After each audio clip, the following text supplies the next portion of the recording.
자, 하나님 말씀 보겠습니다.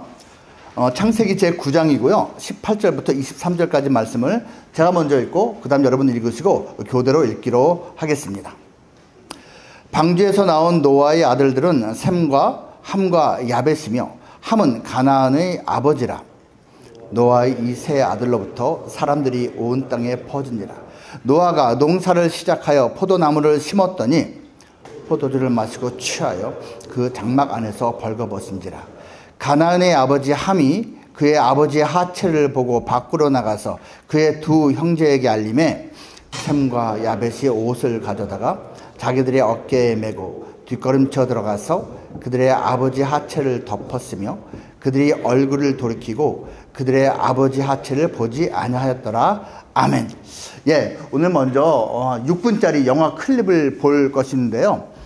이 내용 중에 가족이 단란한 가족인 것 같은데 어떻게 갈등이 유발되고 그들이 그것을 갖다가 대하고 있는지 한번 유념해서 보시면 좋겠습니다. 영화 보여주시기 바랍니다.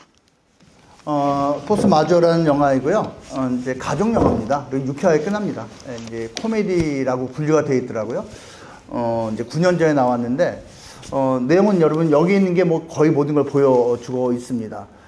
토마스하고 에바 부부가 있고 딸 아들이 있는데 바쁜 아버지가 오랜만에 시간을 내서 이제 프랑스의 알프스로 스키 여행을 5일 동안 가족이 갑니다. 가서 근데 그 진짜 눈사태가 아니고 필요에 의해서 연출된 그러한 눈을 좀 흘려보내기 위해서 그 눈사태 비슷하게 장면이 연출됐는데 기겁을 하고 이제 테라스 식당에서 있었던 가족들이 놀라죠. 그때 이 남편이 모든 가장의 권위를 잃어버리는 그 모습을 보여줍니다. 혼자 먼저 냈다 도망을 간 것이죠. 그 다음에 그것을 갖다가 처리하는 과정에서의 갈등을 보여주고 있습니다. 먼저 노래 보지 마시고요. 예. 저 영화에서 일단은 실망했을 그 아내와 자녀들의 마음이 어땠을 것 같습니까? 그냥 평범하게 얘기해주면 될 것 같아요. 저는 이제 저 영화를 보면서 영화 제목이 어떤 면에서는 모든 것을 말해준다고 보는데 이따 양 목사님이 그 제목을 풀이면 해주실 텐데요. 저는 아무리 저게 본능이어서 내가 도망갔다라고 얘기를 하더라도 어떻게 보면 아버지가 좀 지켜줘야 되잖아요.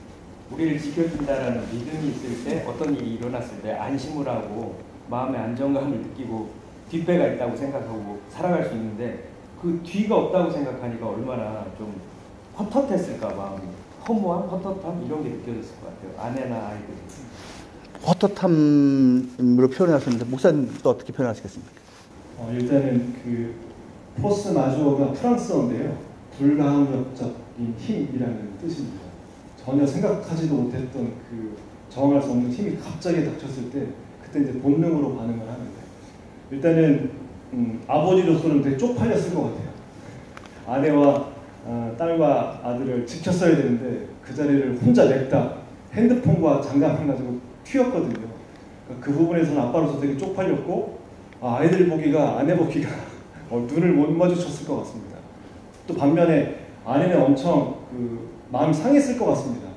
이 사람만 보고 정말 행복하게 스키 타러 왔는데 그 위험한 상황에서 지켜줄 줄 알았는데 냅다 도망간 것 때문에 마음이 상했고 또 영화 잠깐 보셨지만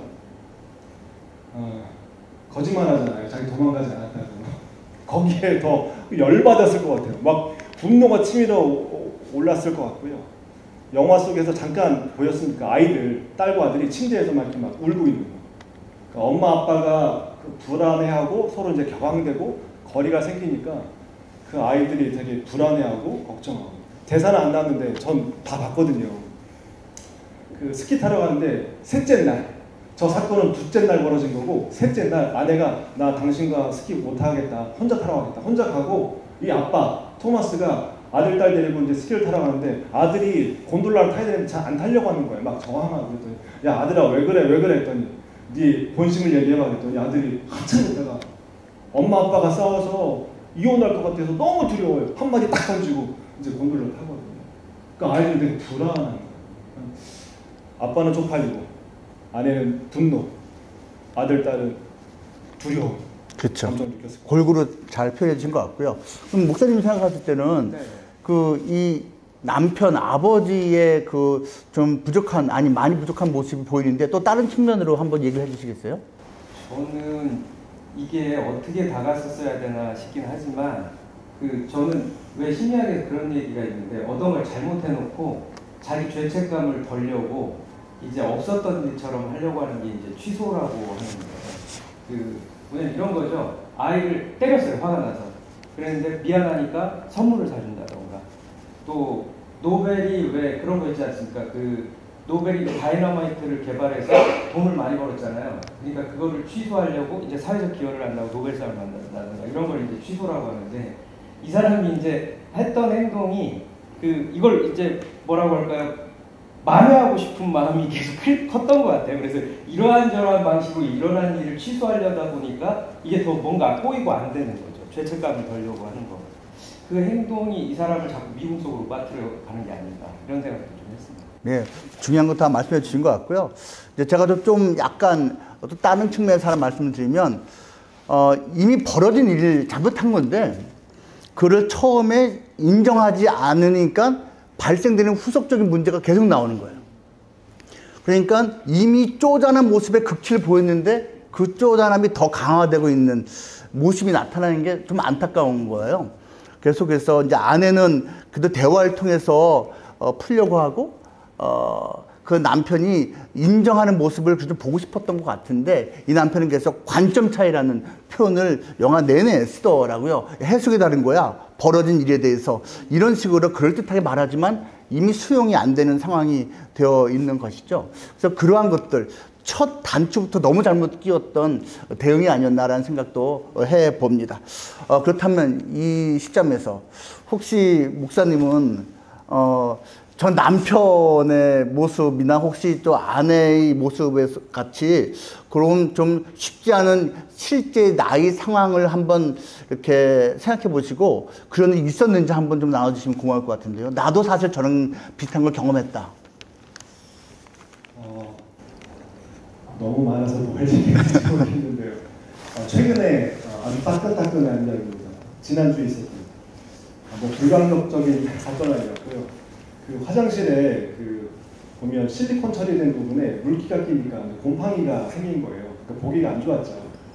아내가 그걸 보고 이제 본인이 할 수 있겠다고 생각하고 뭐 재료도 사고 실리콘도 사고 다 사서 아침부터 작업을 하더라고요. 전 아내가 뭐 하나, 전 이제 토요일 날은 오직 쉬는 게 플래시하는 게 저의 유일한 목적이어서 쉬고 있는데 아내가 계속 하는데 뭐 말은 안 하고 혼자 해요. 그러다가 이제 다 실리콘 작업도 끝나고 실리콘을 이제 쏴야 되는데 작업해보신 분들 알겠지만 실리콘을 쏘려면 실리콘 총이 있어야 되잖아요. 근데 그거를 구입 안 하고 나머지만 다 구입한 거예요. 저는 토요일날 쉬고 싶은데 그것도 토요일날 더웠거든요. 철물 좀 가야 되잖아요. 제가 했죠. 아내한테. 자기야 이거 하려면 좀 얘기를 하고 뭐가 필요한지 이제 서로 상의했으면 이러진 않잖아. 그러니까 난 사실 쉬고 싶은데 자기가 그러니까 일어나고 있고 눈치는 보이고 안 하고 있자니 그렇고 하자니 뭐하고. 그래서 실리콘 사왔습니다. 총을. 이제 처리를 하는데 이제 들어보세요. 이게 제 변을 지금 하는 겁니다. 화장실이니까 물기가 다 마른 상태에서 실리콘을 발라야 다음에 곰팡이가 안 생기잖아요. 그죠? 고개 끄덕끄덕 해주세요. 그게 당연한 거죠. 근데 아내는 어찌됐든 외관상 곰팡이가 껴서 안 그러니까 실리콘 처리하면 깨끗할 것 같으니까 굳이 습기가 있어도 물기가 있어도 해도 괜찮다. 이거 어떻게 해야 돼요, 여러분들? 어떻게 해야 돼요? 제가 뭐 많이 해봤지만 물기가 다 마른 상태에서 해야 제대로 공사가 되잖아요. 설명을 했습니다. 근데 받아들이지 않는 거예요. 그래서 그래 그러면 우리 말리고 하자. 그래서 막 저 건조기 갖다 틀었는데도 잘 마르나요? 바닥이니까 안 마르지. 한 2시간 말렸는데 제가 보니까 밟아보니까 물기가 나오는 거예요. 안 돼요. 근데 아내는 이따가 이제 예배도 드리러 가요. 토요일인데 말씀 집회가 있어서 예배도 들어가야 되니까 빨리 하자고. 안 된다. 나 이거 제대로 하려면 해야 된다. 아내는 아닌 거예요. 해야 된다. 서로 그러다가 저도 화가 나고 아내도 화가 나서 저리 가! 내가 할 테니까 저리 가. 근데 아내는 확 삐진 거예요. 아니 내가 준비해서 내가 한다는데 왜 당신이 여기서 아내가 확 쐈으면 막 뻥 터져가지고 그날 뭐 예배고 뭐고 다 못 갔을 텐데 둘째가 방에다가 문 펑 열고 나서 아빠 그냥 실리콘해요. 실리콘해요. 갑자기 뚱딴이같이 둘째 놈이 나와서 그러니까 덜 맞는 거예요. 지가 뭘 한다고. 이게 터졌으면 아마 그날은 난장판이었을 겁니다. 근데 참았죠. 그래. 요거만 해주면 되지. 근데 실식되면서 했어요. 그게 갑자기 기억나는데. 네, 결론은 이따가 말씀드리겠습니다. 네. 예, 저는 이 스토리를 알고 있는데 이게 사실은 저희가 양 목사님 집에 방문을 했거든요. 단체로 저희 사목실 멤버들 단체로 가고선 정말 좋은 시간을 가졌어요. 그러니까 환영하고 준비하는 입장에서 사모님이 깨끗하게 더 보이고 싶어서 준비를 하는 거였어요. 그러니까 이 얘기를 듣는데 저희가 마음이 어떻겠어요. 아이고 우리 때문에 괜히. 근데 해피엔딩입니다. 해피엔딩이고요. 아주 감사하고. 또 목사님도 혹시 과거에 좀 부족한 모습 보였던 거 기억나십니까? 약간 아내 입장에 가까운 일을 경험한 적이 있었는데, 뭐냐면은 사역을 할 때 그 MT를 다녀오다가 옆에 이제 그 담당 간사분이 운전을 하시고 제가 조수석이랑 뒤에 학생들이 앉았었어요. 근데 이분이 깜빡 좋은 거예요. 그래가지고 시골이었는데 차가 많지도 않은데 딱 전 좋은지도 몰랐어요. 근데 깜빡 딱 눈을 떴는데 차가 부딪힐 위기에 이렇게 있으니까 여기가 전기에 있고, 그러니까 본능이잖아요. 이거 확 틀어서 제가 여기까지 이렇게 왔어요. 이제 차가 이제 문이 조수석이 열리지 않을 정도로 손상이 됐어요. 부딪혀버려가지고. 그래가지고 이제 와서 그걸 뭐라고 기계로 이렇게 잘라내고, 그러고 제가 나왔는데 다치진 않았어요. 왜냐면 이게 진짜 안전벨트가 중요하더라고요. 안전벨트를 해서. 근데 이제 너무 미안하잖아요. 그러니까 막 횡설수설 하더라고. 이렇게 뭐 막 어쩔 수 없었고 막 아유 너무 죄송합니다 막 그러는데, 저도 이제 뒤에 있는 학생들이 걱정되니까 그 당시에는 이제 제가 학생들 괜찮은지를 돌보려고 저를 못 돌봤어요. 근데 나중에 이게 차만 타면 식은땀이 흐르고 그래서 1시간 걸리는 길도 막 걸어 다니고 그랬어요. 차를 못 타겠어가지고. 아예 운전을 못 했고요. 지금도 운전을 잘 못하는 거예요. 근데 이제 이 사람이 본능인 건 알겠어요. 왜냐면 사람은 그 몇 초 사이에 이게 살아야 되겠다는 생각을 했을 텐데, 제 입장에서는 이게 뭐지라는 생각이 너무 강하게 드는 거예요. 근데 저 영화를 보다가 제가 뭘까, 본능과 다른 사람을 지켜주는 것 사이에 이건 뭘까, 그 짧은 시간에 과연 그런 것까지 판단할 수 있을까, 이런 생각이 좀 들더라고요. 그러시군요. 저도 좀 짧게 얘기를 드리자면, 제가 목사잖아요. 제가 근데 미국에서 이제 유학을 할 때도 당연히 목사였어요. 그런데 하루는 아내하고 대판 싸웠습니다. 이 대판 싸운 시점이 하필이면 가족 예배를 드리고 나서 싸웠어요. 이 가족 예배 저녁 9시쯤에 경건하게 예배를 드리고 나서 하여튼 무슨 사소한 일 때문에 이렇게 오고 가던 말이 좀 거칠어지더니 그 아이들 유치원 또 초등학교 1학년인 아이들 앞에서 이 목사 부부가 대판 싸웠습니다. 아주 그냥 뭐 육두문자 거의 비슷하게 나오면서 싸웠습니다. 그리고 분이 안 풀리는 거예요. 너무너무 화가 나는 거예요. 하여튼 그때 내가 왜 이 여자랑 결혼했지라는 생각이 속에 있었는데 그게 막 겉으로 제가 표현이 다른 방식으로 나왔나 봐요. 근데 시간이 이제 1시간, 2시간 흐르는데 그날 잠도 이제 다 잤죠. 어떻게 이걸 이제 뒷수습을 해야 되는지 모르겠는 거예요. 뒷수습을. 근데 아까 우리 최 목사님 말씀하신 것처럼 없었던 일처럼 저도 시도했었어요. 사실은요. 사과를 하지 않고 그냥 또 좋은 거, 야 우리 어디 놀러 가지 않을래? 우리 뭐 먹지 않을래? 라는 식으로 했었는데 그게 저도 사태를 악화시킨. 그래서 억지로 레스토랑을 끌고 갔는데 레스토랑 가서 또 싸웠습니다. 그래서 저도 저기 미숙한 남편의 모습을 갖고 있었던 것이 저도 기억이 나고 그런 일이 몇 번이나 있었어요. 사실은요. 그래서 이게 사람이 완벽하지 않다라는 것을 뭐 사실 간접으로나 직접으로나 많이 경험을 했습니다. 그런데 오늘 이제 성경 말씀을 읽었잖아요. 여기에 나오는 이 노아라는 가족이 사실 마찬가지였다라는 것입니다. 여러분 이제 노아라는 그 사람은요, 이제 아브라함의 후손이고 또 모세라는 사람이 있기 전에 조상인데 사실 저 같은 크리스찬은 노아가 있었다라고 믿거든요. 그 노아의 홍수 또 뭐 인류가 뭐 하나님의 심판을 받았는데 노아의 가족이 살아남았고 방주가 있었고라는 걸 저는 믿거든요.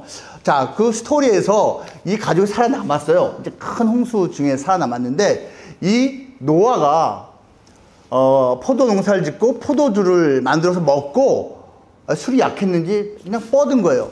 그리고 술 많이 마시고 그러면 덥나요? 그냥 옷을 아마 그냥 본능적으로 훌러덩 벗었던 것 같습니다. 그것을 둘째 아들이었는지 모르지만 순서대로 말하면 샘, 함, 야벳이라는 아들 가운데 있는 아들이 아버지의 하체 벗은 모습을 봤어요. 그리고 나서 그것을 덮어준 게 아니라 바깥에 나와서 자기 형제들에게 안 좋은 식으로 얘기를 한 것 같습니다. 야, 아버지 이렇게 하고 있는데 저기 뭐냐 추하게, 이런 식으로 표현을 했던 것 같습니다. 그런데 다른 두 아들은 그걸 듣고 아버지 곁으로 뒤로 보지 않으려고 가서 아버지를 살짝 덮어줍니다. 그 사건을 지금 오늘 우리 성경에서 읽은 것인데요. 여기서 우리가 좀 아쉬운 것을 이제 느낄 수가 있어요. 뭐냐면은 이 아들들이 틀림없이 아버지에 대해서 엄청나게 실망했을 겁니다. 인류를 구한, 남들 다 죽는데 살아난 위대한 영웅인데, 완벽해 보였던 아버지인데 저렇게 참 없어 보이는 모습을 보이다니 라는 것 때문에 아마 엄청 실망을 했을 거예요. 그런데 그것을 대처하는 아들들의 모습은 동일하지가 않았다라는 것입니다. 그러니까 제가 이제 이 스토리에서 배우고 싶은 것 중에 하나는 완벽한 인물은 없다. 그러니까 예수님의 조상이고 하나님이 인정한 의인일지라도 사람은 사람이다. 노아마저도 이렇게 부끄러운 수치스러운 모습을 보였다라는 것을 저는 인정하고, 하지만 그것을 받아들이는 아들들의 모습이 동일하지 않았다는 것에 대해서 많은 아쉬움을 느낍니다. 그에 대해서는 또 이따 말씀드릴 수 있고요. 또 성경에서는 인간의 유한함을, 부족함을, 또 한계를 많이 보여주고 있거든요. 리얼하게. 뭐 그에 대해서는 목사님들이니까 많이 아시니까 한 가지씩 말씀해 주시면 좋을 것 같습니다. 성경이 말하고 있는 또 다른 인간의 유한함, 특히 가족관계에서의 그 미흡함에 대해서 한번 말씀해 주시면 좋을 것 같아요.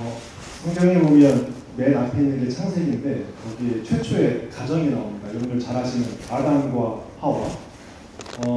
그 가족이 아마 우리 가정의 원형일 것 같은데, 그 가족은 행복했을까? 부부가 참 이렇게 살갑고 잘 생겼을까? 그래서 이제 성경을 이제 읽고 또 묵상하다 보니까 이 아담과 하와가 처음에는 정말 행복했더라고요. 네. 그 에덴이라는 뜻이 행복이라는 뜻이거든요. 에덴 동산에 원래 아담 혼자 있었지만 하나님께서 세상을 만드시고 보시기에 좋았는데 하나만 보시기에 안 좋았다라고 표현한 게 남자 혼자 사는 거, 남자 혼자 독초하는 거, 그 부분이 너무 안 좋으셔서 그 아담을 깊이 잠재우시죠. 그리고 갈빗대에서 뽑아서 이제 여자를 만드시는데, 이때 그 아담이 그 여자를 보고 한 고백이 있습니다. 뼈도 나의 뼈, 살도 나의 살. 그러니까 이건 뭐냐면 너 없이는 나도 없어, 이런 말이거든요. 프로포즈 하듯이. 그러니까 그렇게 행복했던, 그리고 친밀했던 사이여서 이 행복은 영원히 가겠다라고 생각했는데 불사 먹지 말라는 선악과 따먹고 난 이후로 하나님 묻거든요. 아담 너 일로 와. 너 왜 따먹었을까? 하나님 저는 안 먹으려고 했는데요. 하나님이 만드신 저 여자 때문에 제가 따먹었다고. 이렇게 이제 핑계를 냅니다. 이제 하와를 부르죠. 하와 너 왜 먹었어? 했더니 하나님 저 뱀 때문에 이렇게 먹었다고. 이게 핑계를 댑니다. 결국은 그 행복한 가정, 행복한 에덴 동산에서 쫓겨나거든요. 왜 쫓겨난 것 같더니 제 잘못입니다. 이게 인정 안 하고 저 사람 때문입니다. 이렇게 탓하고 핑계하더라고요. 행복이 무너지는 지점이 그거구나. 내 잘못을 인정하면 되는데 인정하지 않고 저 사람 때문이에요, 아내 때문이에요, 뭐 누구 때문이에요, 요 핑계, 요게 행복을 무너뜨리는구나. 요게 이제 가정에서 보여주는 모습이어서 저 모습이 나에게도 있는데 이걸 처음부터 이야기하네. 이게 온전한 가정은 없구나. 하나님이 만드신 가정도 이렇게 무너지는구나. 그거를 좀 보게 됐습니다. 중요한 말씀, 아주 포인트 딱 짚어주신 것 같습니다. 또 다른 성경에서도 말하고 있는 게 있잖아요. 야곱하고 에서인데 저한테 이 본문을 미리 이제 얘기를 했을 거잖아요. 그래서 몇 개 본문을 얘기했는데 꼭 저한테 꼭 집어서 그 형제에 대한 것들을 해보라고 하셔가지고, 근데 저희가 사실 형제 문제가 좀 있어요. 왜냐면 저는 이제 저는 최신데 제 동생은 정씨거든요. 그리고 저희 어머니가 이제 재혼을 하셔가지고 삼남 1년대 이런 것들이 있는데, 그 성경에도 보면 야곱과 에서는 쌍둥이에요. 쌍둥이인데 이 쌍둥이들이 좀 경쟁심이 있을 거 아닙니까? 그래서 이 성경에 보면 우리도 이제 이름을 지을 때 예사롭게 짓지 않는데 성경에 보면 그 사람의 인생이 달려 있거든요. 이름에. 야곱이 동생이에요. 근데 발뒤꿈치를 잡았다 이런 건데 야곱 그러면 그래서 교회 다니시는 분들이 이제 떠올리실 때 속이는 자, 라이어 이렇게 생각할 수가 있고 인생의 주제가 돼요. 야곱은 자기가 똑똑한 척하면서 속여서라도 자기가 원하는 걸 얻으려고 했는데 늘 자기가 또 당해요. 그런 주제가 있고 에서는 그 불다 에돔이라고도 불렸는데 이제 붉은데 뭐냐면 사냥꾼이었어요. 아주 박력 있는 사람이었죠. 이 둘이 그 어떻게 되냐면 이제 재산 요즘으로 따지면 상속권 때문에 이제 갈등이 생겨요. 지금도 많이 그렇지 않습니까? 그래서 조금 결론부터 말씀드리자면 동생 원래 장자인 에서 첫째인 에서가 다 가져야 되는데 그 야곱이 속여가지고 형 것까지 다 아버지한테 물려받을 것을 갖게 되는 그래서 갈등이 일어나는 그런 관계가 있는 성경의 스토리가 하나 있고 또 다른 스토리는 뭐냐면 그 요셉과 형제들 이스라엘 지금 12지파를 이루는 요셉과 형제들의 스토리가 있습니다. 이거는 더 극한인데 뭐냐면 요셉이 아버지에게 사랑을 독차지하니까 형제들이 미워가지고 요셉을 죽이려고 하다가 죽이는 것까지는 안 된다. 그래서 이집트의 종으로 팔아버리는 그런 스토리가 또 있습니다. 그래서 이제 우리 양 목사님께서 말씀하신 것은 이제 부부간에도 갈등은 생긴다, 위험한 일이 발생한다. 그리고 그걸 잘 대처해야 되는데 안타까운 대처를 아담과 하와는 했다라는 것이고요. 그리고 이제 우리 최 목사님 말씀하신 것은 쌍둥이인 에서와 야곱도 그러한 극한 갈등을 벌였고 그리고 그 야곱의 후손인 요셉과 형제들도 마찬가지로 극한 정말 생사가 달린 그러한 갈등도 벌였다라는 것입니다. 그리고 제가 처음에 언급한 그 노아와 그 아들들에 있어서는 이제 아버지와 아들들의 관계에서 그런 일이 발생했다라는 것입니다. 오늘 이 스토리에서 그 노아 아들들의 대처가 달랐다고 했잖아요. 그 다른 것은 딱 하나입니다. 오늘 읽은 성경 말씀에 나와 있는데 덮다라는 모습입니다. 아버지의 부족하고 부끄러운 수치를 덮어준 아들들이 있었고 그것을 갖다가 막 떠들고선 이제 안 좋은 쪽으로 얘기를 한 아들이 있었다라는 것입니다. 저는 이 세상의 모든 것을 다 덮어야 된다고 말하는 사람은 아닙니다. 그런데 여러분, 이 덮다라는 주제가 우리의 삶에 정말 밀접하게 관계되어 있는 핵심 가치관입니다. 우리가 이제 성경에서 말하는 두 가지 큰 기둥의 주제가 있는데요. 하나는 공의, 정의라는 것이고요. 하나는 사랑, 자비라는 것입니다. 이 두 주제가 사실 하나님이 일하시는 방식이거든요. 정의로울 땐 정의롭고 사랑으로 할 땐 사랑으로 하고 그런데 이 모습의 하나가 바로 덮다라는 주제입니다. 여러분 공의라는 주제를 가지고 우리가 덮음을 응용하면요. 드러낼 거 드러내야 됩니다. 잘못된 거, 부조리, 불의한 거 갖다 다 덮어주면 안 됩니다. 드러내고 이것은 표현하고 지적할 수 있고 고쳐 나가야 되는 것이 맞습니다. 그런데 사랑이라는 쪽으로 우리가 이걸 해석을 하면 덮을 수 있어야지, 용서할 수 있어야지 인생이 따뜻하고 아름다워질 수 있다라는 거예요. 지금 이제 노아의 아들 중에 한 명은 함은 아버지의 그 부끄럽고 연약하고 수치스러운 모습을 사실은 사랑이라는 관점으로 덮어주는 걸 택하지 않았습니다. 그냥 드러내는 거. 저 아버지가 잘못한 거다. 저건 아버지가 못난 모습 보인 거다. 하고 드러내는 그 나름대로 의롭다라는 생각도 했을지 모르겠어요. 그런데 결과적으로는 그게 인류 역사적으로 좋지 않은 결과를 가져왔습니다. 이 덮다라는 것이 특히 가족이라는 주제에서는 드러내는 것보다는 이 덮는 것이 필요한 경우가 훨씬 많다라는 것입니다. 이제 결혼 생활을 저희 두 사람은 하고 있고, 아직 싱글을 즐기고 계신데, 우리 목사님께 묻겠습니다. 목사님은 결혼 생활 하면서, 내가 결혼하길 잘했다라고 느낄 때 많으실 거 아니에요? 근데 또 힘든 것도 있고, 좋은 점과 힘든 거 한 가지씩 한번 말씀해 주시면 좋겠습니다. 좋은 점은, 이 설교를 제 아내가 꼭 봤으면 좋겠는데 제가 되게 소심하거든요. 쪼잔하고 잘 삐지고 근데 이런 나를 품어주는 넓은 품을 가진 아내를 만나는 건 저한테 진짜 큰 복이고요. 아내가 없었다면 아마 저는 여기 없었을 거고 아내가 있었기 때문에 잘 독립 대표로 제 옆에 있어줬기 때문에 제가 여기 이렇게 된 것. 아내를 만나는 게 가장 좋은 점이고. 뭐 물어보셨죠? 이미 목적 달성하셨습니다. 그래도 힘든 게 있지 않나? 결혼이라는 것 자체. 또는 뭐 지금 뭐 후회스러운 점 그것도 괜찮습니다. 후회는 저의 행동에 대한 후회입니다. 그 사랑으로 날 품어준 아내를 평가했고 판단했고 함부로 대했고, 예를 하나 들면 이제 결혼했는데 아내는 결혼하자마자 이제 사모가 된 거잖아요. 사모라는 표현이 그렇지만, 그러면 이제 교회 이제 부목이나 이제 전도사님이면 새벽 예배를 나가야 되는데 저 이제 당연히 새벽 예배 나갔죠. 근데 아내는 자기 일도 있고 또 새벽에도 나가는 게 쉽지 않았습니다. 그래서 빠지는 날이 많았고, 근데 그때 당시 담당 교육자들 사모님들이 다 새벽 예배 나오는데 제 아내만 빠지니까 주위에 눈치도 있었고 저도 좀 이렇게 많이 좀 이렇게 불편했고, 아내한테 얘기했지만 새벽 예배를 못 나온 겁니다.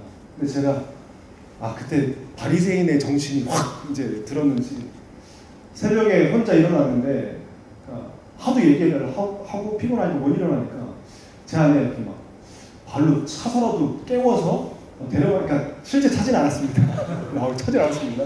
그러니까 그런 마음이 들 만큼 아내가 미운 거예요. 좀 일어나서 새벽 예배 좀 같이 가지. 그것 때문에 제가 얼마나 눈치와 이렇게 말과 행동으로 이렇게 상처를 줬는지 몰라요. 지금 돌아보면 참 어리석었는데 다른 방법도 참 많았는데 그런 방법을 썼을까? 그 부분만 정말 후회 막심입니다.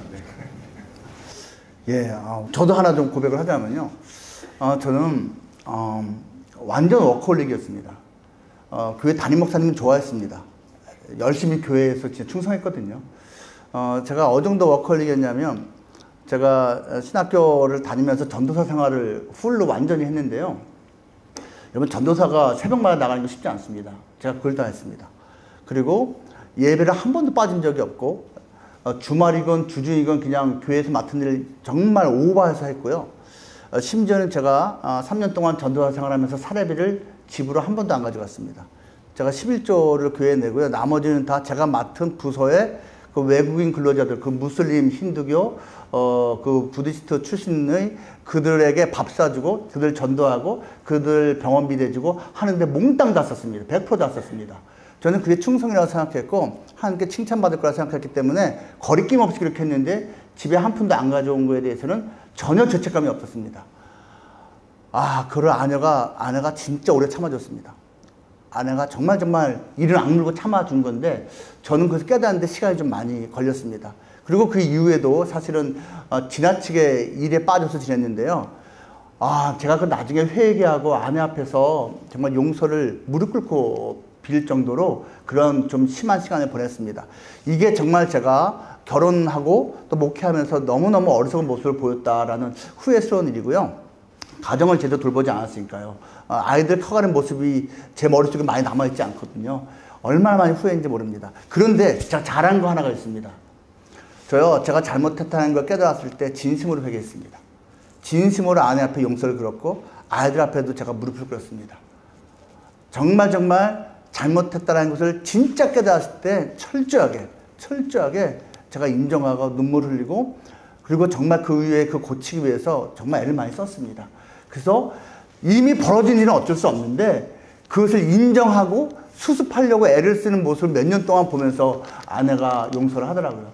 처음에 제가 용서를 빌었을 때는 아내가 알아서 괜찮아, 그럴 수도 있지, 내가 이제 앞으로 잘하면 되니까 용서할게 라는 말 안 했습니다. 제가 잘못했다고 하니까 아내가 그랬거든요. 앞으로 하는 거 봐서 용서할지 말지를 결정하겠다고 했었거든요. 근데 시간이 흐르고 나서는 정말 진심으로 이제는 괜찮다고 얘기를 해 주더라고요. 그걸 좀 잘한 것 같아요. 자, 우리 싱글들이 많으시기 때문에, 자, 싱글의 장점을 말씀하시고, 다 아신 건 살짝 말씀해 주시면 좋을 것 같습니다. 저는, 장점을 말하라고 말씀하시니까 그런 생각은 좀 들어요. 먼저 이 말씀 드리고 싶습니다. 가정을 이루신 분들을 되게 존경하는 게, 아이들 키우고 이렇게 하신 것 자체가 여러분들에게는 굉장히 큰 것들을 이루신 거라고 저는 진짜 말씀드리고 싶은데, 저는 이제 아직까지 싱글이다 보니까 꽤 많은 일을 하긴 했어요. 네, 꽤 많은 일들을 했고, 주변 분들도 그 얘기는 하세요. 만약에 가족이 있었다면 하기 힘든 일들이 많았을 것이다. 물론 좋은 일도 있었는데 제가 막무가내로 막 도전하고 그런 일들도 있긴 합니다. 뭐 그게 만약에 장점이라면 장점일 수 있을 것 같긴 해요. 근데 저는 항상 이렇게 생각합니다. 나 같은 사람도 하나 있어야 되지만 나 같은 사람이 많을 필요는 없는 것 같아요. 네, 알겠습니다. 감사합니다. 오늘 제가 이제 제목을 가족사랑 저절로 안 됩니다라고 잡았는데요. 우리 아까 노아의 스토리도 그렇고 다른 또 성경 스토리 그리고 우리도 마찬가지인데요. 여러분 완벽한 사람이 없듯이 완벽한 가정도 없습니다. 그것을 우리가 이미 다 알고 있지 않습니까? 또 상처 없는 인생도 없고 상처 없는 가정도 없습니다. 그러니까 우리가 중요한 것은 그것을 인정하는 것이죠. 그런데 인정하는 것만으로는 되지 않습니다. 우리의 삶에, 우리의 가정에 스카가 생겼어요. 상처가 생겼어요. 받아들인다고 해서 사실 모든 것이 해결되지 않습니다. scar into star라는 말이 있어요. 상처가 변하여 스타, 별이 되는 방법이 있습니다. 사실 그거를 이제 노아가 해줬으면 좋았을 텐데 또 에서와 야곱이 해줬으면 좋았을 텐데 아담과 하와가 보여줬으면 좋았을 텐데 아쉬움이 있는데 그것을 제가 이제 우리가 한 가지씩 마지막으로 말하고 마치겠습니다. 우리 양 목사님이 그 스카가 개인과 특히 이제 가정에 있는 그 상처가 스타로 바뀌는데 이것이 정말 필요한 것 같습니다라고 한번 말씀해 주시면 좋겠습니다. 한 가지씩 말하겠습니다. 저는 아담과 하와를 이야기했으니까 하나님께서 아담에게 하와를 만들어서 함께 짝으로 붙여주실 때 이런 말씀을 쓰세요. 돕는 배필이라는 말. 영어 찾아보니까 헬퍼더라고요. 요 돕는 배필에 대해서 생각해봤습니다. 돕는 배필 어떻게 도와야 행복할 수 있을까? 제가 묵상하면서 찾은 답은 아내가 나를 만나서 더 좋은 사람이 되는 거예요. 아내가 나를 만나서 더 나은 사람이 되는 거예요. 그때 그게 돕는 배필이겠구나. 그러면 더 나은 사람이 되려면 어떻게 될까? 아내의 연약함이 보이면 막 지적하고 막 이렇게 평가하고 함부로 하는 것이 아니라 이렇게 도와주고, 아내의 부족한 점이 보이면 잘 채워주고, 아까 아버지 그 허물이 보였을 때 막 비난하고 지적하는 것이 아니라 잘 덮어주는 거. 연약할 때 잘 도와주고, 그 다음에 부족할 때 채워주고, 그 다음에 허물이 보일 때 덮어주는 거. 이제 결론을 말씀드리겠습니다. 대판했잖아요.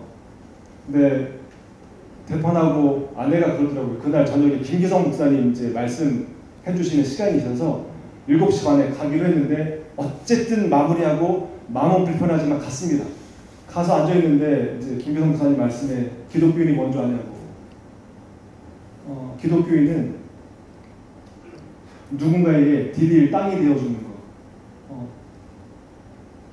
그리고 자기를 희생해서 남을 살리는 거. 이게 기독교인이라고. 그러면서 약 얘기해 주는데 아내가 펑펑 우는 거예요. 그 말씀 들으면서. 저도 엄청 뉘우치고, 그래 그거 조금만 참고 아내가 하라는 대로 하면 되지. 곰팡이 나면 다시 하면 되지. 왜 그것 때문에 막 아내를 윽박지르고 나랑 생각이 다르다고 아이까지 나와서. 그래서 이제 그 예배를 잘 들고 차에 타서 그랬어요. 제가 아내한테, 자기야 아까 소리 내서 그리고 자기한테 그렇게 얘기해서 미안해. 진짜 오늘 말씀 들으면서 내가 자기한테 잘못한 것 같아. 돕는 대필이 아니라 다른 사람이었던 것 같아. 그랬더니 아내가 이런 얘기하고, 자기야 나 3번 참았어. 자기가 그렇게 얘기할 때 나도 욱하고 싶었는데 한 번 참았고 또 참았고 또 참았는데 내가 참기를 참 잘한 것 같아. 제 아내가 그런 아내입니다. 그래서 돕는 배필인 것 같아요. 근데 도우려면 아내를 잘 알아야 되는 것 같아요. 그래서 아내를 알려면 질문을 많이 해야 되는 것 같아요. 어떨 때 힘든지, 어떨 때 화가 나는지. 저희 가정도 어머님을 한 12년 모셨거든요. 고부간의 갈등, 그 속에서 저도 몇 번 쓰러지고, 아내도 쉽지 않고. 저도 상담을 받고 아내도 상담받아서 한 2년 정도요. 미술 치료하면서. 같이 부부 상담 받으면서 서로가 어떻게 되어가 있고, 뭐가 다르고, 뭐가 힘든지 같이 공부하고 하면서 이제 여기까지 왔거든요. 저는 돕는 배필이 된다는 건 저절로 되지 않고요. 끊임없이 공부하고 서로 배우고 알아나가는 작업을 계속하는 것. 그래서 연약함이 보이면 이렇게 도와주고, 부족함이 보이면 채워주고, 허물이 보이면 덮어주는 걸 정말 끝까지 끝까지 계속 하는 거, 그게 저는 길이라고 생각합니다. 사모님 그래서 만나서 제가 말씀드렸습니다. 사모님 3번 참아줘서 감사합니다. 말씀을 드렸습니다. 예, 우리 가족사랑 저절로 안 되기 때문에 이게 정말 필요하다 말씀해 주신다. 요새 이 형제들을 그 용서한 과정이 있어요. 근데 제가 그걸 자세히 설명드리기는 그렇지만 자기를 그냥 팔아먹었잖아요. 은화를. 예, 요셉의 형들이 이 동생을 갖다가 노예를 팔았죠. 네. 근데 이제 제 얘기를 좀 하고 싶습니다. 저는 그게 뭐냐면 제가 그 2013년도에 어머니가 돌아가시고 또 제가 이제 목회자이기 때문에 제가 이제 결혼 준비하고 있었는데 그 여자분 가정이 극렬하게 반대해서 결혼한 한 달 정도 놓고 깨졌어요. 그리고 뭐 교회도 좀 어려워졌어요. 그래서 제가 심각한 우울증이 왔습니다. 그러니까 뭐 여기서 말씀드리기 좀 못한데 저희 집에는 그 당시 한 5년 동안 칼이 없었어요. 제가 굉장히 극렬하게 좀 칼 보면 반응을 해가지고 그 정도 우울증이 심각하게 와서 6개월 동안 약을 먹고 그리고 또 한 4년 정도 상담치료를 받았는데 근데 가족들이 이게 우울증 환자들 경험해 보셨으면 알겠지만 이게 옆에 있는 분들이 참 쉽지가 않아요. 나도 우울증이 오겠다 이렇게 얘기를 하거든요. 그래서 가족들이 절 돌보다가 한 6개월 정도 지나니까 아무도 제 곁에 없었어요. 그러니까 제 마음에 어떤 생각이 들었냐면 아 가족도 나를 버리는구나 이 생각이 좀 든 거죠. 그래서 가족들 용서가 좀 안 됐었어요. 네. 그리고 그 와중에 저는 그렇게 안 됐는데 동생은 어머니 돌아가시고 굉장히 힘든데 그 결혼 준비해서 결혼을 또 했어요. 그래서 결혼식장 안 가려고도 했었어요. 너무 화가 나가지고 어머니 지금 죽어가고 있는데 무슨 결혼이냐. 그랬는데 나중에 제가 이제 어머니가 저 생으로 꼭 돌아가시기 일주일 전에 잡으시면서 화해했으면 좋겠다고 하시더라고요. 네. 이게 다 또 하나님께서 분명히 어떤 이유가 있으실 거다 그래서 네 마음은 알겠는데 화해했으면 좋겠다 그래서 그렇게 하겠다고 결혼식장 가고 좀 화해를 했습니다. 근데 지금 고백드리자면 그 동생 집에는 동생은 결혼을 해서 그 은별이 한별이라는 예쁜 그 아이들이 있어요. 네, 어머니 돌아가셨을 때 우리 은별이가 왔어요. 큰 조카가. 근데 제가 지금 고백드리자면 이겁니다. 요셉도 이렇게 고백을 하거든요. 이집트에 갔더니 여기에 기근이 들어서 형제들이 다 죽을 판이었어요. 이쪽으로 왔는데 나를 이집트로 먼저 보내셔서 여러분들을 살리게 하신 저는 하나님의 계획이고 은총이었습니다. 이 고백이 있었던 거죠. 저에게도 이런 고백이 있습니다. 뭐냐면 제가 우울증을 겪어내고 나니까 우울증 겪었던 목회자들을 돌볼 수 있게 됐어요. 제가 우울증을 겪어내고 나니까 제가 상담센터에서 청소년들과 제 비슷한 중년의 남성들이 갖고 있는 우울증을 돕게 됐습니다. 그리고 저처럼 또 결혼에 어려움이 있었던 분들을 도울 수 있게 됐어요. 그리고 우리 그 은별이하고 한별이, 우리 은별이가 어머니가 가시고 온 저한테 어머니 같아요. 어떤 의미에서. 그러니까 볼 때마다 저한테 사랑한다고 얘기하고 참 저를 많이 사랑한다고 얘기해 주는 그 사람이에요. 그러니까 이 일을 위해서 하나님께서 하셨구나. 이 고백이 드는 거예요. 그러니까 모든 일들 가운데 하나님께서 섭리해 가시는, 하나님이 이끌어 가시는 부분이 있구나라고 고백할 때 용서도 되어지고 그게 어떤 해석이 되더라고요. 제 인생에. 네. 그래서 이런 은혜가 있었다. 그러니까 그냥은 안 되는 것 같고 하나님께서 이렇게 하고 계시는구나라고 내 마음속에 깨달아질 때 용서도 되고 이해도 되고 삶의 소망도 생기는 것 같습니다. 감사합니다. 예. 그 가수 양희은 씨라고 많이 아시죠? 이분이 이제 그 동생 양희경 씨하고 되게 유명하신 두 분이잖아요. 근데 아주 어릴 때 그 부모님이 헤어졌습니다. 부모님이 헤어졌는데 그 마음 되게 경제적으로 힘들고 마음에 상처도 많고 속상함도 많았겠죠. 잘 이겨내긴 했지만 그런데 어느 날 방송에서 양희은 씨가 이런 말을 한 적이 있습니다.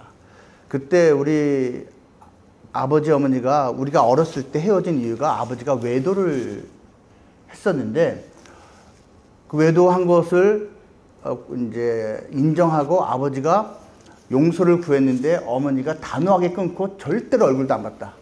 그리고 완전히 끝내버렸다. 그리고 어머니는 힘든 길을 스스로 선택했다.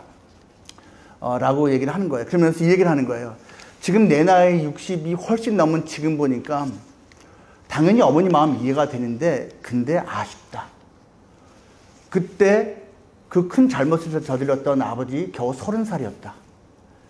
60이 훨씬 넘은 내 나이에서 보니까 30살. 그냥 어린애인데. 어린애가 실수한 건데 좀 큰 맘 먹고 엄마가 그냥 한 번만 덮어줬으면 그러면은 우리가 어렸을 때 좀 다른 모습을 성장하지 않았을까라는 생각이 솔직히 많이 든다고. 엄마가 잘못했다는 게 아니라 근데 솔직히 아쉬움은 좀 남는다고. 덮어주는 것, 그것이 사실은 우리 가정에게 필요했던 일이었던 것 같다고 라는 말을 방송에서 하신 적이 있습니다. 우리가 여러분 가족이 견고하게 서가는 거 쉽지 않습니다. 상처도 있고 깨지기도 하고 넘어지기도 합니다. 저희 가정도 다 그런 과정 겪었습니다.